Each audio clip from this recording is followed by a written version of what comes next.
Bienvenidos a nuestro canal y a una nueva serie de vídeos. En este caso vamos a hablar de la ley de contratos de créditos inmobiliarios, la que regula lo que son pues los préstamos hipotecarios o los créditos hipotecarios o con garantía de un bien inmueble. Esta es la ley 05 de 2019 de 15 de marzo, publicada en el BOE, y que regula pues el marco contractual tanto de los prestamistas como de los prestatarios y de las obligaciones y derechos de cada uno de ellos. En esta primera lección vamos a ver lo que es la definición, la responsabilidad, la estructura y la regulación y ciertas novedades pues, de estas leyes. Primero pasamos a lo que sería la ley reguladora de contratos de créditos inmobiliarios y vamos a ver su definición.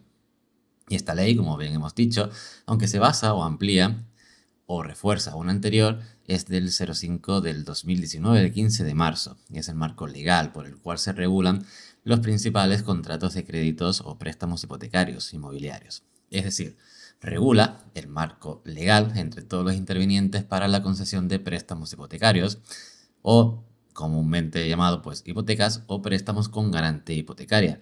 Esto es un préstamo en el que cogen un activo, un bien inmueble, como garantía para dar mayor cobertura o mayor fuerza a la concesión de ese préstamo debido a la solvencia pues, de ese prestatario. Es un tipo de préstamo a largo plazo que coge como prenda o garantía un activo inmobiliario y en este caso pues de uso residencial. Es decir, no actuaría por ejemplo con una finca rústica o un terreno. Por tanto, esta ley desempeña un papel fundamental dentro del sistema hipotecario tanto en Europa como de los bancos españoles.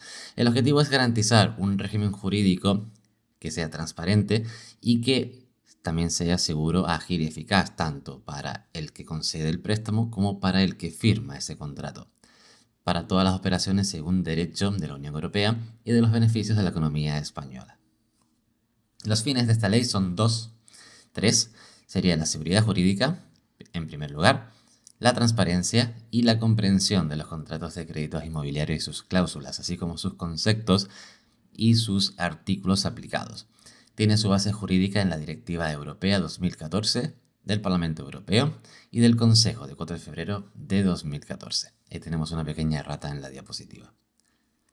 Esta directiva europea parte de la crisis financiera ha demostrado que el comportamiento irresponsable de los participantes en el mercado puede socavar los cimientos del sistema financiero y puede tener graves consecuencias sociales y económicas.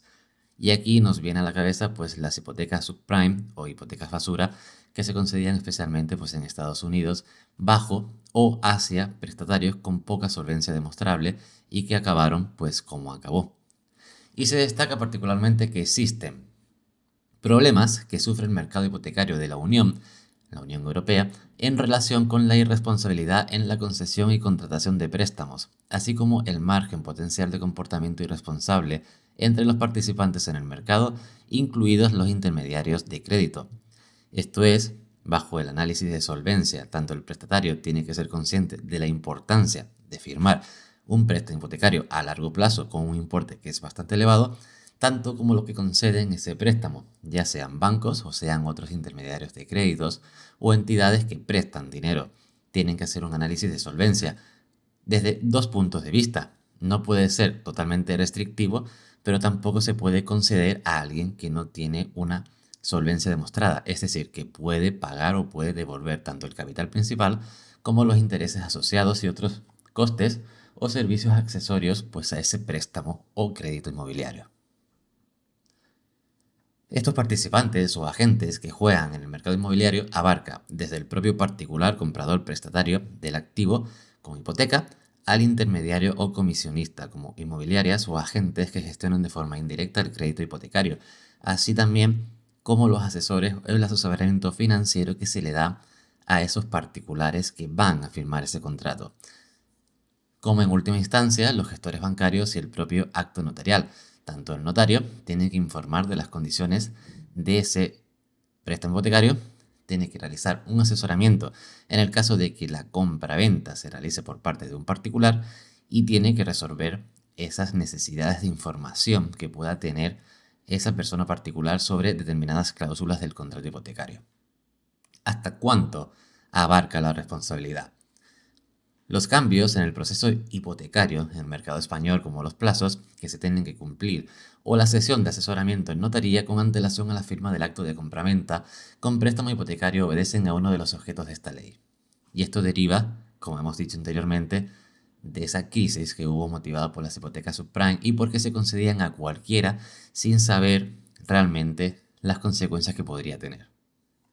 Primero, no solamente se persigue la información y la advertencia del prestatario, tanto del asesoramiento que tiene que hacer el gestor bancario, por ejemplo, como el notario en esa sesión de asesoramiento antes de la firma de la hipoteca, y también se busca, en segundo lugar, que los profesionales, como los asesores bancarios en la concesión del crédito hipotecario, trasladen al prestatario, al particular, al comprador, la gran responsabilidad que supone esta operación, de que no se trata solamente de un préstamo personal a 5 años, sino que se trata de una operación con un riesgo intrínseco muy superior, es un importe muy grande y a largo plazo, estamos hablando de 10 a 30 años.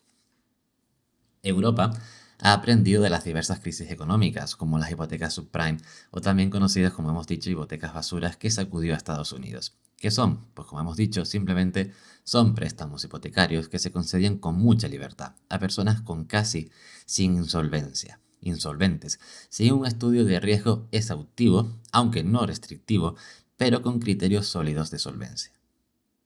A cualquiera se le daba una hipoteca.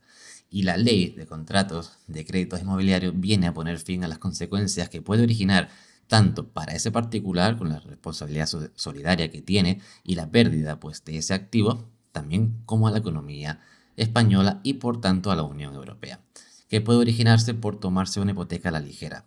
Quiere informar al prestatario que sea consciente de sus obligaciones y protegerlo ante la desinformación y prácticas laxas. De hecho, la sesión de asesoramiento en notaría, con el notario, se tiene que realizar durante una serie de días antes, de 10 a 15 días antes de la firma de la propia hipoteca. No se puede hacer la sesión de asesoramiento y firmar al día siguiente.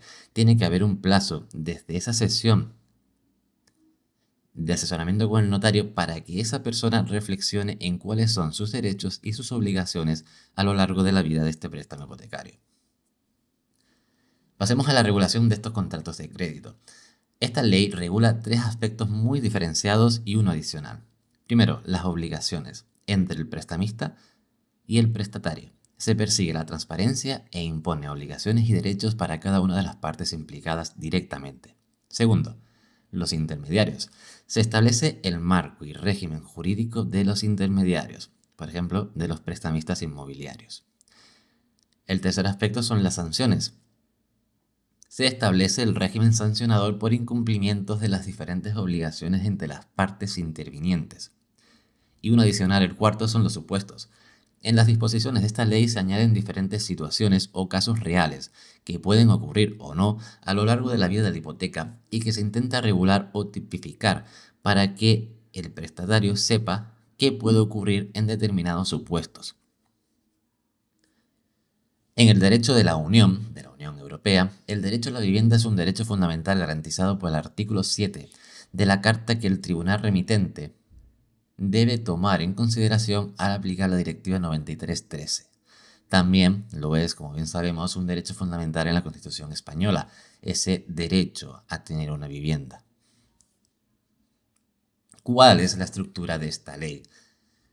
Tiene 4 capítulos, posee 12 disposiciones adicionales, 5 transitorias, 1 derogatoria y 16 disposiciones finales, además de 2 anexos, la FEIN y el cálculo de la TAE. La FEIN, la ficha europea de información, que la veremos a continuación en los siguientes vídeos, y el cálculo de la TAE, que lo veremos en el cuarto vídeo de este manual, la tasa anual equivalente, que es el coste aproximado, estimado, asociado de todos los costes adicionales y gastos que puede tener la operación hipotecaria. No es el tipo de interés que solo abarca lo que es el monto capital principal, sino que añade pues otras comisiones y otros costes o servicios accesorios como seguros que pueden incluir, dándote un porcentaje, una TAE, una tasa anual equivalente, de cuál sería el importe adeudado al prestatario o coste total de este crédito o préstamo hipotecario. El capítulo 1, por tanto, se estructura en el objeto de la ley, el ámbito de aplicación y los derechos, como estamos viendo. El capítulo 2, normas de transparencia y de conducta para un mercado de crédito fiable y seguro. Tiene 3 secciones a su vez. La primera, principios de actuación básicos en la concesión del préstamo hipotecario. Segunda, normas de conducta de los diferentes agentes. Y tercero, forma y ejecución y resolución de los contratos. El capítulo 3 es el régimen jurídico de los intermediarios y tiene 4 secciones. La primera se versa de las fuentes del régimen jurídico. El 2, 3 y 4 sobre los intermediarios de crédito inmobiliario. Y el capítulo 4, por último, tiene un régimen sancionador, tantos para uno como para otros. Asimismo, las disposiciones adicionales abarcan supuestos específicos como reclamaciones, subrogación, innovación, honorarios notariales y registradores, cambios de modalidad de la hipoteca, valoración de las tasaciones o el código de buenas prácticas, etc. Y cabe destacar la disposición final 10ª sobre el código de buenas prácticas para aliviar la carga de la deuda para deudores que se encuentran en situación de impago o insolvencia.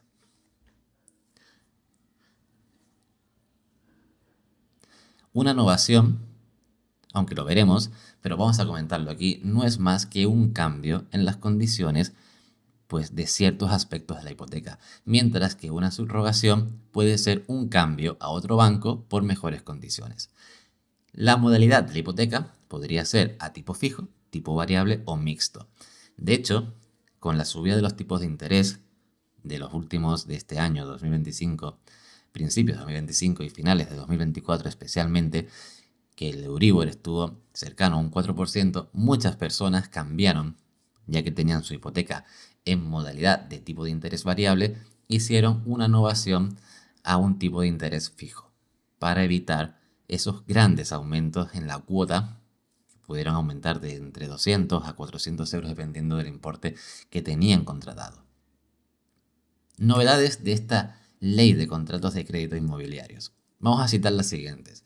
Una de las novedades que implementa esta ley es el capítulo 2. En la sección 1, la obligación de asesoramiento independiente antes de la intervención notarial del préstamo hipotecario o de garantía hipotecario por parte del mismo notario. El notario debe asesorar de forma independiente y particular, aclarar las dudas del consumidor, del prestatario.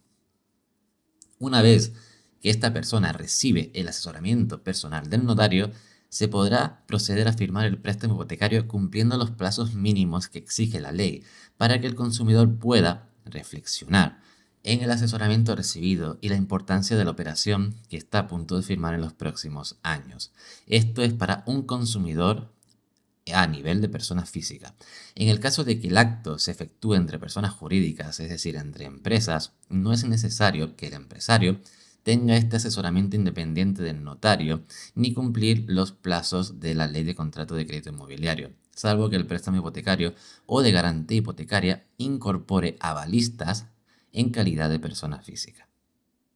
Solo te pueden asesorar gestores bancarios que hayan superado la formación específica en el término de la banca. Tú puedes tener, evidentemente, otros asesores financieros externos, pero en la banca solo te pueden asesorar aquellos gestores empleados que tengan superado las diferentes acreditaciones que implique o que reúna la ley. Otras novedades. Se imponen límites a las retribuciones e incentivos que puedan recibir los prestamistas y asesores, de forma que se garantice la rigurosidad del acto. Otra, el consumidor, si recibe sus ingresos recurrentes en moneda extranjera o reside en otro estado, tiene derecho a que el préstamo hipotecario sea en su moneda natural. Si recibe su salario, su sueldo en dólares, hay obligación de que el contrato esté formulado en su moneda o divisa. Otra novedad. El consumidor tiene derecho a cancelar anticipadamente el préstamo sin tener que soportar comisiones o penalizaciones, salvo por unos límites establecidos por la ley para compensar lo que es la pérdida financiera de la entidad bancaria o del prestamista. Pero estas comisiones de cancelación anticipada parcial o total, dependiendo de en qué momento de la hipoteca se efectúen, estará regulado por ley. El notario debe asegurar de forma independiente y aclarar las dudas del consumidor, como hemos visto. Pues hasta aquí este primer vídeo de esta ley de crédito, de contratos de créditos inmobiliarios. Nos vemos en el próximo vídeo. Suscríbete a nuestro canal y hablaremos de la parte de la lección 2.